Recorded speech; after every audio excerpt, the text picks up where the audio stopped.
3 mitos mengenai bulan Ramadan bahagian 2. Nombor 3, ramai betul yang keliru.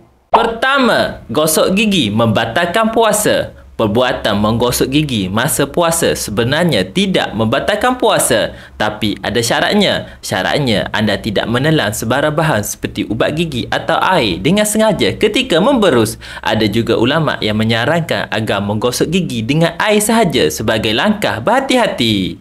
Kedua, rasa makanan membatalkan puasa. Merasai makanan ketika bulan puasa sebenarnya tidak membatalkan puasa. Syaratnya, anda menggunakan hujung lidah untuk merasai makanan yang dimasak sama ada sudah cukup rasa ataupun tidak. Selepas rasa, pastikan anda ludah kembali apa yang anda rasa. Kalau korang telan, itu dah confirm batal puasa. Yang masih bersemangat untuk berpuasa, sila hadirkan diri dan ucapkan Alhamdulillah. Terima kasih. Ketiga, waktu imsyak tak boleh makan. Ramai kalangan kita yang terkeliru menganggap waktu imsyak adalah waktu bermulanya puasa. Tapi perkara tersebut sebenarnya tidak benar. Ini kerana waktu imsyak adalah waktu berjaga-jaga dan berhati-hati dan waktu imsyak tidak termasuk dalam tempoh berpuasa.